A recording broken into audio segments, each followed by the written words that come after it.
Hoy vamos a iniciar una nueva serie que le he titulado Siembra hoy, cosecha mañana.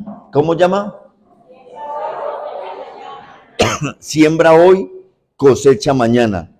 Y quiero que por favor leamos Gálatas capítulo número 6, verso 9. Gálatas capítulo 6, verso 9.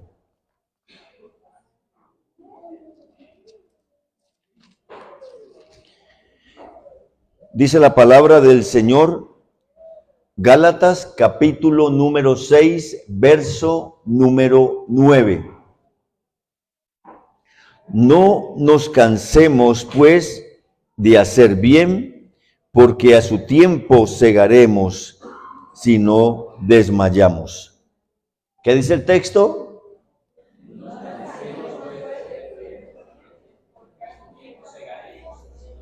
Entonces dígale a su hermano, no te canses de hacer lo bueno. Vamos, dígaselo. Los cónyuges, dígaselo a su esposa o a su esposo. Amor, no te canses de hacer lo bueno.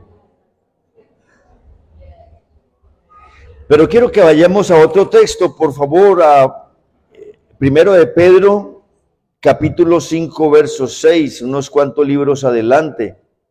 Primero de Pedro, capítulo 5, verso 6 dice, humillaos pues bajo la poderosa mano de Dios, para que Él os exalte cuando fuere tiempo. Ok. Señor, gracias por la palabra esta mañana. Gracias por hablar al corazón de tu pueblo. Gracias por los que has traído esta mañana, Señor. Pero los que están en casa seguramente se conectarán por el canal. Les bendecimos también. Señor, que tu palabra sople vida por el Espíritu. Que tu palabra abra el entendimiento, que tu palabra traiga despertar, que tu palabra provoque un deseo ardiente de conocerte, de buscarte, de amarte, de seguirte, de obedecerte. Que tu palabra, Señor, haga lo que tú quieres.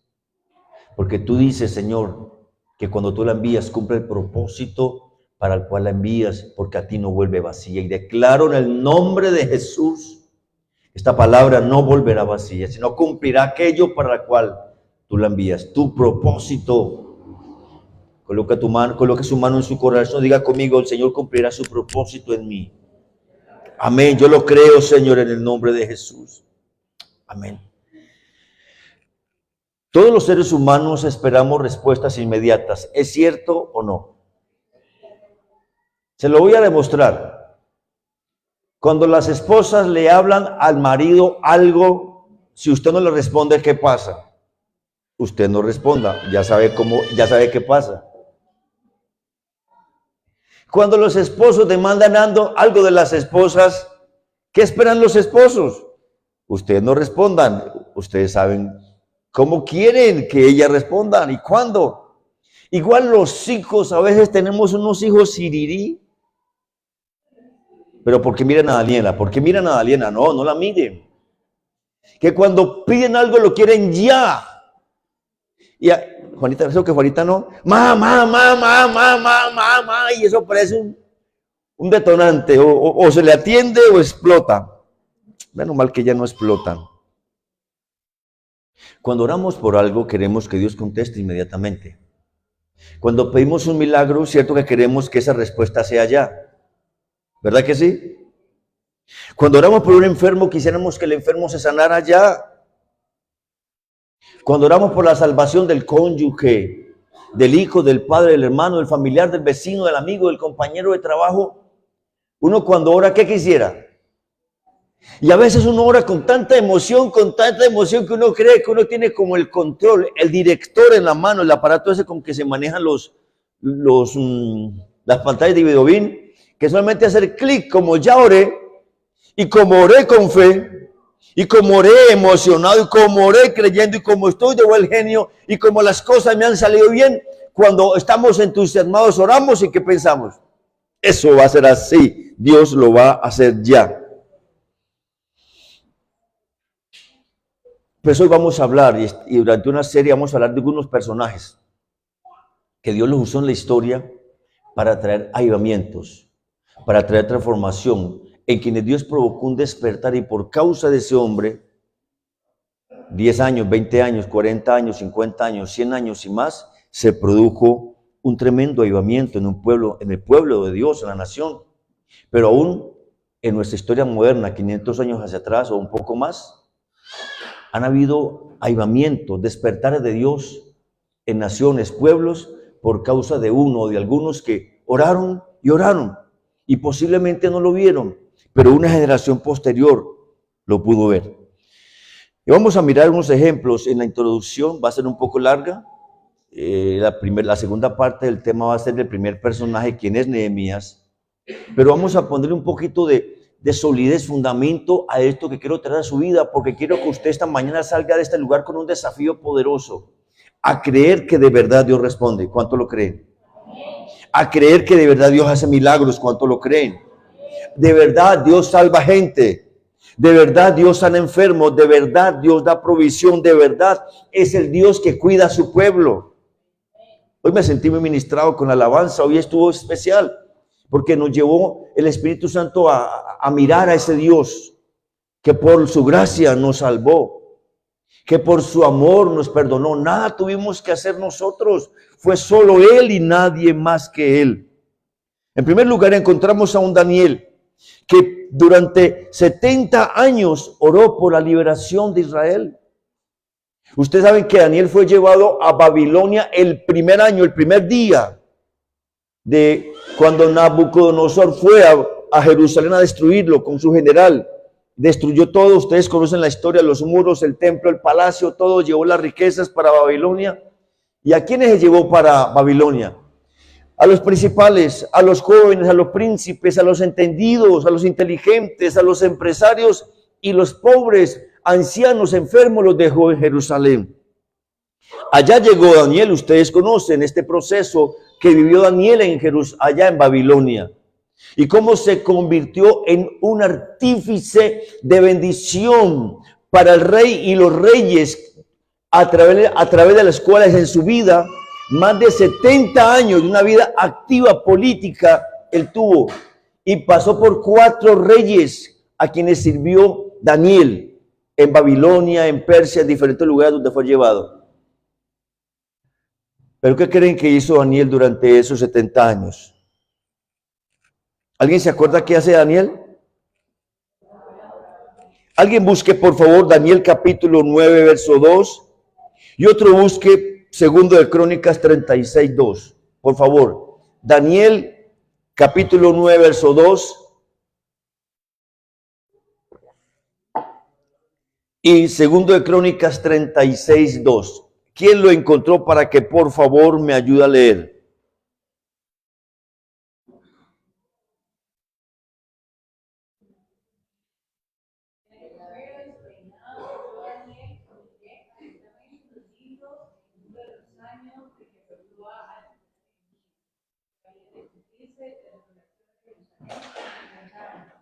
Ok, ¿qué está haciendo Daniel?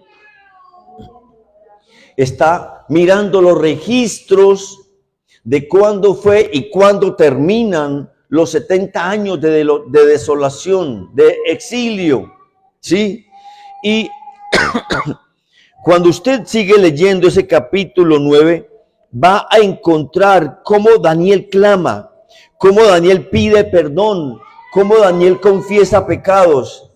Y estoy seguro que ese era el estilo de la oración de Daniel. ¿Ustedes saben cuántas veces oraba Daniel al día? 3 veces. Esa es la costumbre de un judío, orar 3 veces, y no importa el lugar donde estuviera viviendo, construía sus casas con las ventanas dando hacia el oriente, hacia Jerusalén, porque tenía de alguna manera la necesidad de sentir, de evocar a Jerusalén, hacia el templo, y 3 veces al día oraba por Jerusalén y por el pueblo del Señor. Segundo de Crónicas capítulo 36 verso 2.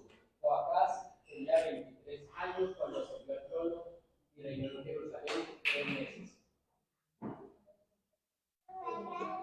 Yo creo que me equivoqué. Ya voy al texto, perdón hermanos el error. 36. No, entonces no es el 2, Vaya conmigo al versículo número del 17 al 21. Por lo cual trajo contra ellos al rey de los caldeos, que mató a espada a sus jóvenes en la casa de su santuario, sin perdonar joven ni doncella, anciano ni decrépito, todos los entregó en sus manos. Asimismo, todos los utensilios de la casa de Dios, grandes y chicos, los tesoros de la casa de Jehová y los tesoros de la casa del rey y de sus príncipes, todos los llevó a Babilonia. Y quemaron la casa de Dios y rompieron el muro de Jerusalén y consumieron a fuego todos sus palacios y destruyeron todos los objetos deseables. Los que escaparon de la espada fueron llevados cautivos a Babilonia y fueron siervos de él y de sus hijos hasta que vino el reino de los persas. Verso 21. ¿Alguien lea el verso 21? Para que se cumpliera la palabra del Señor por boca de Jeremías, hasta que la tierra hubiera gozado de sus días de reposo. Todos los días de su desolación la tierra rechazó hasta que se cumplieron los 70 años. En ese proceso entra otra persona para orar por Jerusalén, para profetizar por el pueblo de Dios, y es el profeta Jeremías. Jeremías profetizó durante los últimos 40 años del reino de Judá antes de ser destruido, antes de ser llevados a Babilonia. Pero 20 años después del exilio, Jeremías desde Egipto predica, profetiza, ora, hablando de lo que va a acontecer. Jeremías profetiza el exilio, la destrucción del pueblo de Dios llevado a Babilonia. Pero también Jeremías profetiza, predica y ora sobre el regreso después de los 70 años. Miremos, por favor, para seguir en este proceso de entender la necesidad de que Dios, cuando oramos, responde, pero Él tiene un tiempo para responder. ¿Cuál fue el versículo de base que dijimos? Gálatas 6:9. ¿Qué es lo que dice Gálatas 6:9? No nos cansemos pues de hacer el bien. Ya hablamos de Daniel, ya hablamos de Jeremías. Ellos no se cansaron de orar. Ellos no se cansaron de profetizar, pensando en lo que un día ocurriría de nuevo sobre Jerusalén y el pueblo de Dios, que era restauración y avivamiento. ¿Qué pasa cuando hombres oran? ¿Qué pasa cuando hay gente que ora? Usted está acá seguramente porque otra persona oró. Usted conoció del Señor, no porque un día a usted se le ocurrió muy bonito, muy bonita decir, hoy voy a ir a la iglesia, hoy voy a recibir a Cristo, hoy me voy a entregar al Señor. No se le ocurra pensar eso. Significa que ha habido alguien, hubo alguien que estuvo orando por usted, llámese su esposo, su cónyuge, llámese su padre, un tío, un hermano, un primo, su abuelo, su tatarabuelo, alguien que por años oró y oró y oró por la familia. Usted y yo somos el resultado de la oración, del clamor, de las lágrimas, del dolor de otros. No creamos, hermanos, que lo que hoy somos es porque no lo merecemos. Solo su gracia, dígalo conmigo, solo su gracia nos alcanzó. Solo su gracia, solo por su amor fuimos perdonados. Y cuando unos oran, en el tiempo Dios comienza a hacer cosas. Vaya conmigo, por favor, a Isaías capítulo 44, verso 26 al 28. Para que vean en la historia Dios cómo obra de una manera tan majestuosa, pensando en generaciones, pensando en lo que va a pasar mañana, pensando en gente que está perdida, pensando en gente que no tiene esperanza. Isaías, ¿qué le dije? Isaías capítulo número 44. Mire, en el versículo número 26 al 28.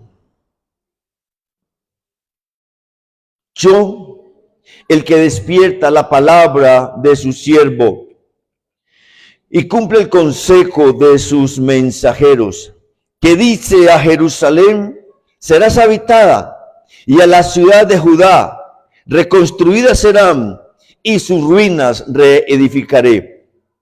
Que dice a las profundidades, secaos, y a tus ríos haré secar. Miren el verso 28, que dice de Ciro, ¿Qué dice el Señor de Ciro? Ya hablaremos de Ciro. Y cumplirá todo lo que yo quiero.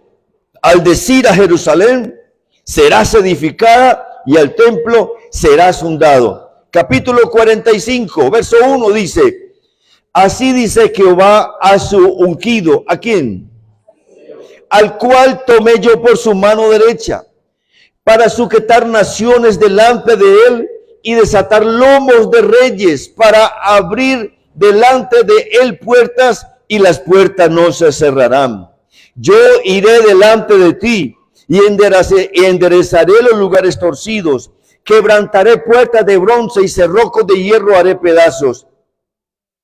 Y te haré los tesoros escondidos y los secretos muy guardados, para que sepas que yo, Jehová, el Dios de Israel, que te pongo nombre, por amor de mi siervo Jacob y de Israel mi escogido, te llamé por tu nombre. ¿Qué nombre? ¿Qué nombre? Ciro. ¿De quién están hablando? De Ciro. Te puse sobrenombre. ¿Qué dice enseguida? ¿Qué dice enseguida? Aunque no me conociste, yo soy Jehová y ninguno más hay. No hay Dios fuera de mí.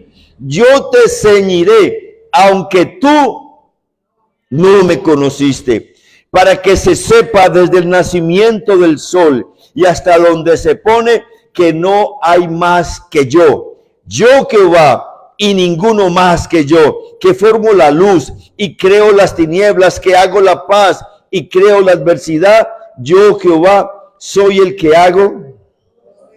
Eso me parece maravilloso. ¿Cuántos años oró Daniel? 70 años. Y después de orar 70 años y por 70 años servir a 4 reyes, en el último año de reinado, en el último año de vida profética y en el último año de fungir como ministro, como profeta, y ser primer ministro de diferentes reinados, en el primer año hay una respuesta para Daniel. ¿Y cuál fue la respuesta? Y Dios, en la historia mucho antes de que esto que estoy leyendo ocurriera. ¿Quieren saber cuántos años se dio esta profecía antes de ese primer año que está hablando el profeta de Ciro? 170 años antes. Dios levantó a un hombre llamado el profeta Isaías, que dijo que un día Dios levantaría un hombre a quien le llamó su pastor, a quien le llamó ungido, a quien le dijo que a través de él haría que su pueblo regresara, reconstruyera la ciudad y el templo. A través de él, y a él dijo que los reyes de la tierra se someterían a él, que le entregaría riquezas y tesoros guardados y que le mostraría su gloria y su reino y su poder a Ciro. ¿Qué es lo que destaca Dios cuando dice decir, lo repite 2 veces? ¿Qué destaca? Aunque no me conociste. ¿Quién estuvo orando por 70 años? ¿Quién estuvo orando por 40 años previos al exilio? Jeremías profetizó el exilio. Jeremías profetizó el dolor. Pero Jeremías fue aborrecido. Jeremías fue torturado. Jeremías fue el profeta más fracasado, según los hombres, según el pueblo de Dios, ante sus ojos.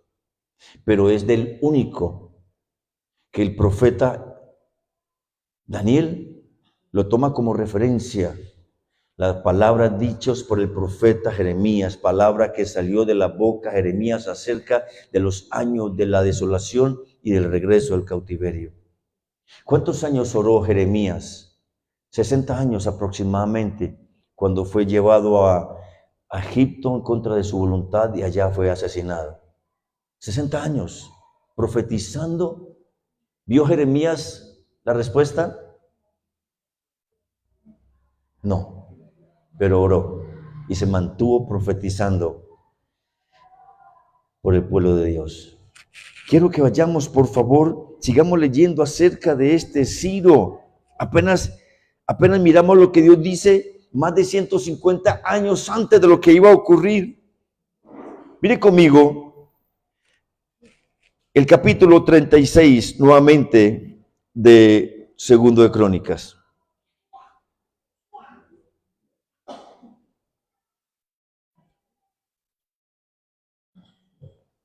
Ahora, mire conmigo el versículo 22, desde el 21, aunque ya lo leímos.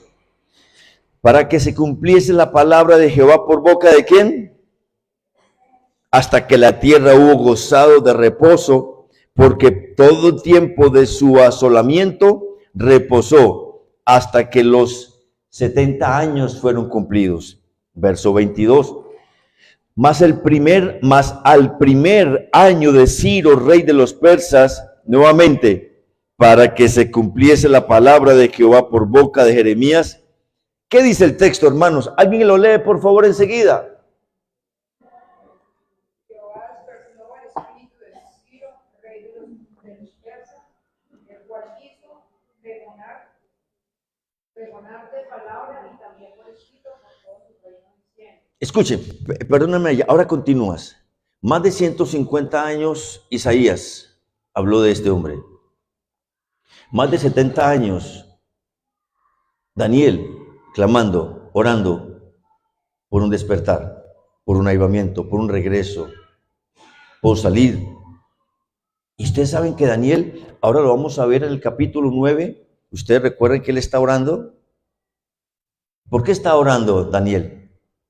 Porque literalmente dice el texto que él fue y buscó los registros donde decía que el profeta Jeremías había dicho que después de los 70 años, ¿qué pasaría?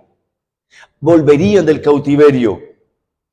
Y Daniel, después de orar 70 años, Dios le responde. Ustedes conocen lo que pasó ahí, pero no le mostró el retorno de Jerusalén, del pueblo de los cautivos a Jerusalén. Le mostró el retorno, la gloria del Mesías, la segunda venida. Le mostró todo lo que iba a pasar a nivel escatológico y que aparece escrito en el libro de Apocalipsis.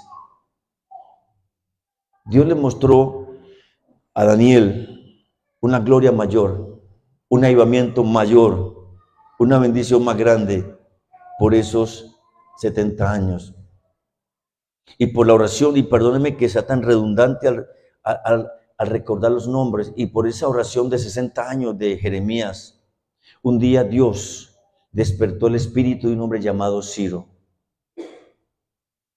¿Está escuchando?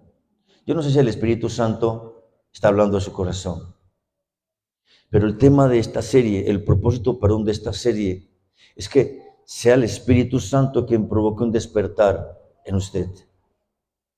Sea el Espíritu Santo quien provoque el que usted piense en sus hijos, en sus nietos, en sus tataranietos o bisnietos. Sea el Espíritu Santo ayudándonos a entender de que todo el bien que hagamos hoy, mañana tendremos resultado. ¿Me están escuchando? Que no se canse, que no se canse, que no se canse, que no desmaye, como estos santos hombres no lo hicieron. Y sigue, continúa leyendo, hija. Es otro versículo, por favor. Así dice Ciro, rey de los persas. Jehová, el Dios de los cielos, me ha dado todos los reinos de la tierra, y él me ha mandado que le edifique casa en Jerusalén, que está en Judá. Quien haya entre vosotros de todo su pueblo, sea Jehová su Dios con él y suba. Amén. Ahora, vamos conectando, ¿verdad? En tiempo, historia y personas. Cuando habla Ciro, ¿quién es Ciro? ¿Alguien me acuerda quién es Ciro? El hombre más poderoso en el planeta Tierra en el momento existente. Era como un dios. Vida o muerte estaba en las manos de Ciro. Tenía tanto poder que literalmente lo que dice Isaías 44-45, que Dios mismo describe a Ciro, su autoridad, su poder, su fortaleza y el temor de las naciones solamente al escucharlo o al verlo, significa que si este hombre habla, otros le oyen. Así como cuando el marido a usted le habla, mujer, su marido le habla, ¿usted qué hace? ¿O no? Bueno, yo no oí mucho amén de las mujeres.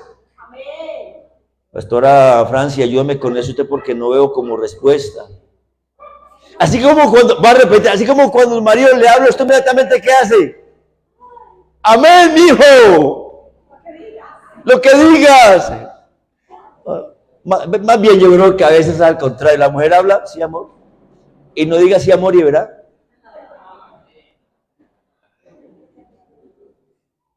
Ustedes saben más que yo. Y habla Ciro, el ungido, porque así le dice el Señor, el pastor, al que le puso nombre, le puso sobrenombre. Habla ese hombre y escuchan otros que estaban allá cautivos y que ya estaban en edad avanzada. Un par de personajes llamados Zorobabel, gobernador de Judá, y Josué, sumo sacerdote. Y se vienen con un grupo a Jerusalén a hacer ¿qué? A cumplir la orden del pastor. ¿Quién era el pastor? Según Dios, Ciro. Y sacan los tesoros. Ciro devuelve todo lo que el gobernante, a través de su general Nabuzaradán, creo que ese nombre, llegó a saquear, a robar, a traer de Jerusalén para Babilonia. Todo eso lo entregó de nuevo para que con esos recursos fueran a reconstruir. Les mandó caballería oficiales para protección.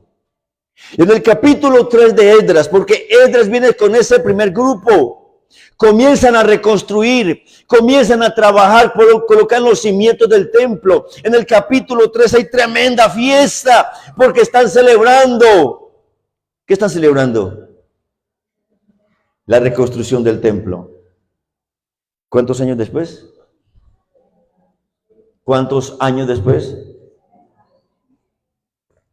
70 años después. Y en el capítulo 4 del libro de Esdras ocurre algo inesperado. Los enemigos o los amigos enemigos, los hermanos no tan hermanos de Samaria, se dan cuenta que ellos comienzan a reconstruir y vienen en combo y le dicen, ¿ustedes cómo van a reconstruir si nosotros también es para nosotros? Déjenos ayudar, déjenos ser parte de esto. Y la respuesta de ellos, el sumo sacerdote y Zorobabel, ¿cuál fue? No, porque esto es de Dios solo para nosotros, no para ustedes. Así que usted no tiene ni arte ni parte acá. Y por causa de esta respuesta, ellos se sublevan y comienzan a enviar cartas al rey, que en este momento era el rey Atarjerjes, que llevaba, creo que su primero o segundo año de gobierno.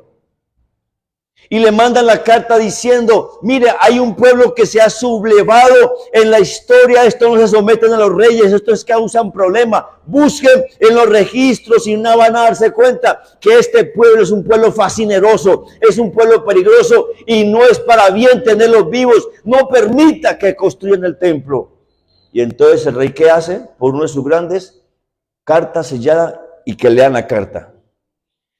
Y el templo deja de ser construido. ¿Quieren saber cuántos años? 10 años. Pero algo ocurrió. Vaya conmigo al capítulo 1 del libro de Ageo. Les dije que la introducción iba a ser bastante larga por el tema de ponerle fundamento a lo que quiero traer a su corazón esta mañana. Ageo capítulo número 1. En el año segundo del rey Darío, en el mes sexto, en el primer día del mes, vino palabra de Jehová por medio del profeta Ageo a Zorobabel, hijo de Salatiel, gobernador de Judá, y a Josué, hijo de Josadac, sumo sacerdote.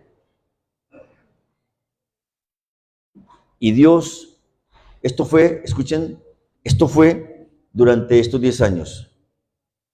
Segundo año del rey Darío, en el primer día del mes. Y Dios los exhorta porque ellos se han olvidado de construir el templo, lo han abandonado. Ellos se han preocupado más por sus cosas personales, negocios, trabajos, empresas, profesiones, construir sus edificios, sus grandes casas, hacer sus emporios, monopolios, pero se han olvidado lo más importante que es el templo. Y Dios los tiene que exhortar, y Dios les tiene que decir a ellos: ustedes a pesar de que trabajan mucho no tienen nada. Ustedes sus salarios como cuando lo echan en saco roto. Ustedes lo que hagan yo lo voy a disipar de un soplo. Y Dios tiene que hablarles fuerte. Pero mire, en el primer día de ese año segundo del mes sexto, Dios habla. Y mire lo que pasa 4 días después. Verso 12. Y oyó Zorobabel, hijo de Salatiel, y Josué, hijo de Josadac, sumo sacerdote, y todo el resto del pueblo, la voz de Jehová su Dios, y las palabras del profeta Ageo, como le había enviado Jehová su Dios, y temió el pueblo delante de Jehová. Entonces Ageo, enviado de Jehová, habló por mandato de Jehová al pueblo, diciendo: yo estoy con vosotros, dice Jehová. ¿Y qué dice el versículo 14? Y despertó Jehová el espíritu de Zorobabel, hijo de Salatiel, gobernador de Judá, y el espíritu de Josué, hijo de Josadac, sumo sacerdote, y el espíritu de todo el resto del pueblo, y vinieron. ¿Y qué hicieron? ¿Qué hicieron? Trabajaron en la casa de Jehová de los ejércitos, su Dios. ¿Qué día? En el día 24 del mes sexto del rey Darío. Perdón, no fueron 4 días, 20 días. Dios habla a través del profeta Ageo. Dios los exhorta. Y después de escuchar el profeta, después de escuchar el gobernador, después de escuchar el sumo sacerdote, después de escuchar al resto del pueblo, ¿cuánto tiempo tardaron como para reaccionar? 20 días. ¿Pero por qué reaccionaron? ¿Quién provocó esa reacción en ellos? El verso número 14 dice: y despertó Jehová el espíritu de Zorobabel, hijo de Salatiel, de Josué, hijo de Josadac, sumo sacerdote, y del resto del pueblo. ¿Quién despertó a Ciro? ¿Quién dice que despertó el espíritu de Ciro? Dios. Es Dios quien despierta, amados hermanos. Usted y yo cuando oramos, usted y yo cuando servimos, usted y yo cuando clamamos a Dios por algo, por alguien, sea cercano o no cercano, usted debe estar convencido que un día el Señor le va a despertar. ¿Cómo está la gente? ¿Cómo está el pueblo? ¿Ustedes por qué creen que nuestro país está como está? Porque hay un adormecimiento espiritual tan intenso, tan diabólico, tan profundo sobre los gobernantes, sobre los líderes espirituales, cualquiera que sea la iglesia, la denominación. Hay un adormecimiento tan impresionante que a lo malo lo llaman bueno y a lo bueno lo llaman malo, que han acomodado valores, principios, los han ajustado sus formas de pensar, sus ideologías y sus formas de trabajo, que han ajustado las leyes, los estatutos, las constituciones, las han adaptado a la manera de ellos. Eso se llama ¿cómo? Adormecimiento. Por eso necesitamos despertar.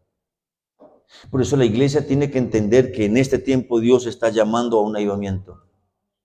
Quiero compartirles una experiencia que ocurrió la semana pasada en Llanito. Estábamos el equipo nacional trabajando con el presidente y todo el equipo nacional con Fuerzas Vivas. Y en el devocional que nuestro presidente estaba compartiendo, y entre todos lo enriquecíamos, no sé por qué tomó mi nombre. Bueno, sí sé. Y él dijo, como el pastor Juan Carlos, que está orando por avivamiento, y muchos se han quejado porque los quiere obligar a que ore a las 3 de la mañana. Y yo sé que muchos han molestado por eso. Pero un día mi esposa me dijo, amor, ¿y qué tal que eso que el pastor Juan Carlos está haciendo de orar a las 3 de la mañana y de invitar a otros es de Dios? Si no es de Dios, eso se va a acabar. Pero si es de Dios, va a permanecer y nos vamos a encontrar nosotros peleando con Dios. Y luego dijo estas palabras al presidente: es que el pastor no está imponiéndole a nadie, solamente coloca el link para que ingrese. El que quiere madrugar y levantarse a orar a las 3 de la mañana por evento, que lo haga. Y dijo además lo siguiente, y como no quería estar como con ese 50-50 con el pastor Juan Carlos cargado porque otros están cargados, ¿dónde cree que fui? A la presencia de Dios. Textualmente las palabras que él dijo: Señor, confírmame si esto que el pastor Juan Carlos está haciendo de orar por avivamiento a las 3 de la mañana viene de ti o de no. Y si no viene de ti, yo le digo, le queda prohibido mandar link y ore solito. Estoy hablando del presidente de la IUMEC, nuestro presidente. Y orando, Dios me dio la palabra por acá y él compartió los textos como Dios le había hablado, confirmando esto. Y me dijo, y le dijo a todo el equipo, éramos como unas 18 personas, le dijo, o nos dijo, Dios me dijo que lo que el pastor Juan Carlos está haciendo viene de su presencia. Y que este es el tiempo donde Dios va a levantar un avivamiento en este país. Y por eso, a usted le guste o no le guste, el pastor Juan Carlos va a seguir orando por avivamiento. Antes les invito para que se conecten, porque necesitamos un avivamiento. Y al igual que estos hombres, seguramente, o digo yo, no sé si lo que anhelo con todo mi corazón, algún día lo voy a ver. Yo anhelo una Colombia diferente. Yo anhelo unos gobiernos como los de Ciro, ungidos por el Señor, llamados por el Señor, pastores del Señor, aunque no conozcan a Dios. ¿Me están escuchando lo que les quiero decir? Es que el que tenga un gobernante, una religión X o Y, no significa que tiene que ser evangélico para que esté en el gobierno y sea un buen presidente. Simplemente, si en el tiempo ha habido alguien orando, clamando por un avivamiento, Dios en el tiempo va a despertar a un hombre, a una persona, sea hombre o sea mujer, y lo convertirá en su ungido, para que a través de esa persona Dios transforme, traiga salud, traiga bienestar y estabilidad a una nación. ¿Me están escuchando? Y no sé si veré lo que quiero ver. Yo le he pedido al Señor que me regale 20 años de clamar por avivamiento. Y para que en estos 20 años yo pueda ver la gloria de Dios trayendo transformación a pueblos, naciones enteras, sobre todo nuestro país. Yo no sé si usted lo desea tanto como yo, no sé si usted ora tanto como yo, no sé si usted lo cree tanto como lo creo yo. Porque una vez más, no viene del hombre, viene del corazón de Dios. Pero estos hombres benditos y santos se mantuvieron orando, clamando, profetizando, proclamando, predicando, enseñando al pueblo de Dios lo que un día vendría, amados. Yo sé que viene, no sé cuántos lo creen. Yo sé que viene, no sé cuántos lo creen. Yo lo creo. Y quiero terminar esta introducción, por lo menos colocando la primera base, porque tenemos Santa Cena, de lo que fue la respuesta a esta oración. El pueblo de Dios es despertado y reconstruyen el templo. Y Dios a través del profeta Ageo les dice a ellos que la gloria postrera de ese templo será mayor que la primera, pero el profeta Ageo no estaba hablando de ese templo físico. Si usted va al libro de Zacarías, el profeta Zacarías, que son contemporáneos, Zacarías y Ageo profetizan exactamente en el mismo tiempo, uno para un pueblo, otro para otro pueblo, pero exactamente pensando en lo mismo. Zacarías oró toda su vida por Israel. Y cuando Zacarías profetiza, Dios le muestra una gloria mayor. Dios le muestra una unción mayor, unas profecías mayores con respecto a lo escatológico. Pero Zacarías, al igual que Ageo, es llamado a producir un despertar en los líderes de su época. En el capítulo 3 del libro de Zacarías usted va a encontrar que estaba el sumo sacerdote llamado Josué, hijo de Josadac. ¿Cómo estaba vestido? Con vestiduras viles. Y estaba Satanás a su derecha para acusarle. Y Dios, cuando ve a Satanás acusando al sumo sacerdote Josué, hijo de Josadac, le dice: Jehová te reprenda, Satanás, Jehová te reprenda, Jehová que ha edificado a Jerusalén te reprenda. ¿No es este un tizón arrebatado del incendio? Y luego llama a los siervos, colóquenle un traje nuevo, sandalia nueva, mitra nueva. Y le dice a Josadac: mira, te he quitado el pecado, te he perdonado, te he hecho vestir de ropa de gala. Y te he llamado para que estés con estos, mis escogidos, para que gobiernes. ¿Cómo estaba Josué, el sumo sacerdote? ¿Cómo estaba el sumo sacerdote? Con vestiduras, dice el texto, viles. Usted puede interpretar de dos maneras la palabra vil en el original. La primera es sucias, inmundas. Esa no me la como, y perdónenme la grosería. La segunda expresión en el hebreo es común. Vil es común, normales. O sea que el sumo sacerdote, en el tiempo en el que el templo fue detenido por causa de la persecución, el sumo sacerdote, el líder espiritual, el pastor de Israel, ¿qué le ocurrió? Dejó de fungir como ministro, dejó de orar, dejó de interceder, dejó de presentar los sacrificios del pueblo porque no había culto en el templo. Las puertas se cerraron, los ministerios cesaron. De tal forma que el sumo sacerdote se volvió un hombre común y corriente, dejó de ser sumo sacerdote. Y por eso Dios tiene que decirle: quítenle esas vestiduras normales, comunes de un hombre normal. Él no es un hombre normal, él es un ungido del Señor. Y tiene que fungir como ungido del Señor. Y luego le exhorta, le dice: si tú te mantienes ungido, santo, vas a gobernar con estos que están aquí a mi lado. Usted me escucha, me entiende lo que estoy queriendo decirle, mi amado. Hay gente que ha dejado las vestiduras santas, las vestiduras de Cristo, y se ha vuelto a poner las vestiduras normales. Hay gente que ha dejado de servir, hay gente que ha dejado de orar, hay gente que ha dejado de adorar, hay gente que ha dejado de predicar, hay gente que ha dejado de interceder. Hay gente que ha dejado de ayunar, hay gente que ha dejado de ser lo que Dios dice que es. ¿Usted quién es? Le pregunto. Y le respondo: un sacerdote mejor que Josué, hijo de Josadac. Porque el apóstol Pedro nos dice: ustedes son sacerdotes verdaderos, linaje escogido, nación santa, pueblo adquirido por Dios. Amén. Denles aplauso al Señor. Amén. Eso es usted y eso soy yo.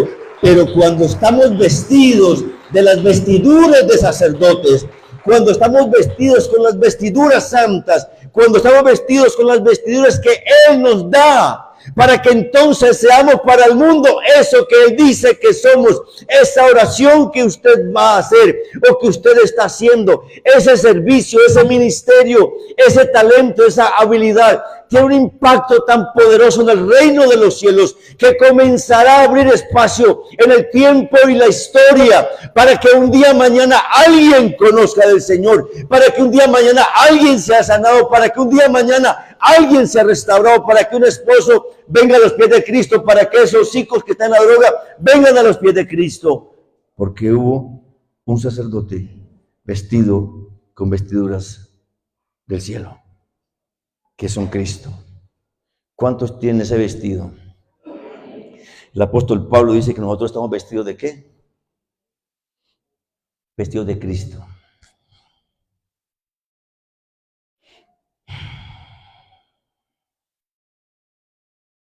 Vaya conmigo. Le dije que le colocaba por lo menos la introducción, la base de este primer personaje. Ya no, el tiempo no me alcanza. La otra semana lo hacemos. Nehemías capítulo 1.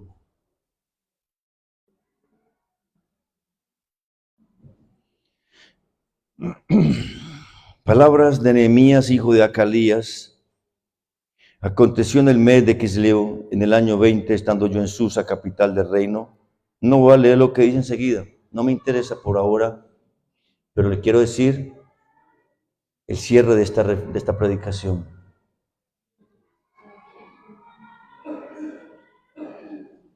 El rey Atarjerjes, 10 años atrás, había mandado la prohibición de que el templo se reconstruyera, so pena de muerte.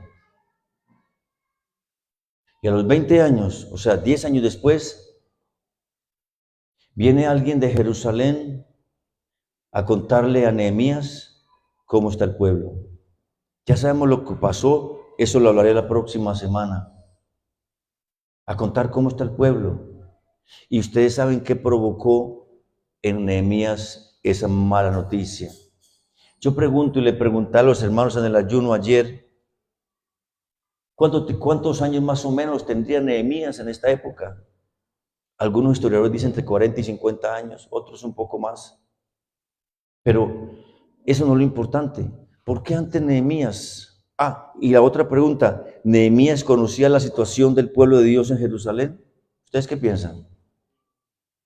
¿Nehemías sabía cómo estaba la ciudad? ¿Nehemías sabía que el templo había sido reconstruido, que se había detenido y que luego había sido de nuevo retomada la obra y que se iba a celebrar una gran fiesta? Nehemías sabía que el pueblo, que la ciudad, Jerusalén, estaba en gran mal y afrenta y los muros derribados y quemadas las puertas a fuego. ¿Lo sabía Nehemías? Y la respuesta literal es sí, porque es judío. ¿Saben por qué, mis amados? Porque los judíos en cualquier parte del mundo lo conocen todo, se llevan y se traen la información. Porque los judíos por tradición son orales y repiten y repiten y repiten y repiten las historias de los reyes. Ellos hasta el momento no las tenían escritas, pero ellos repetían y repetían y repetían. Lo sabían. ¿Por qué Nehemías despertó? ¿Por qué Nehemías oró, lloró, hizo duelo por casi 72 días? ¿Por qué?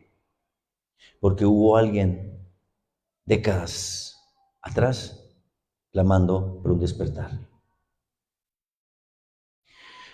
Cuando escuchamos la historia de nuestra iglesia nacional, una iglesia con 117 años este año, uno dice, wow, qué historia tan hermosa. Cuando usted lee el libro, le llama Que Nunca Se Apaga. Ahora está la segunda versión, quien le quiera adquirir está en la oficina, lo puede comprar y conoce nuestra hermosa historia de 117 años. Dice la gente, wow, qué historia, qué tradición. Somos catalogados como una de las iglesias más sanas doctrinalmente en Colombia, ¿sí? Pero cuando uno mira por qué la iglesia Unión Misionera vino a Colombia en 1908, hay que ir más atrás. Un grupo de misioneros de diferentes partes del mundo se reunió en Kansas, Estados Unidos, a orar. Y estando orando y ayunando, el Espíritu Santo les dijo, vayan a Colombia. Nunca habían venido a Colombia, no conocían esta tierra. Y por fe se vinieron 2 personas, Carlos Chapman y otra persona, no recuerdo el nombre ahora, a empezar. Llegaron por Buenaventura, se establecieron en Cali y por más de 40 años este hombre estuvo en Colombia, en todo el país. Del sur a norte, oriente, occidente, en todo el país a lomo de mula, a caballo, llevando tratados, Biblias y predicando el Evangelio. La primera iglesia en Colombia que estableció fue la Iglesia Unión Misionera Evangélica Colombiana. Usted dice, uy, pero tremenda la obra de ellos, cómo Dios les habla a ellos para venir como locos a un país peligroso. Pero la historia nos dice que 100 años antes que ellos en Europa, hubo misioneros,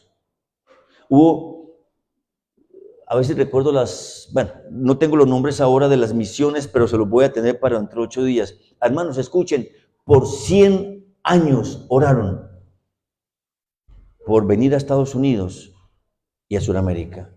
100 años oraron, pensando en la salvación de estas naciones.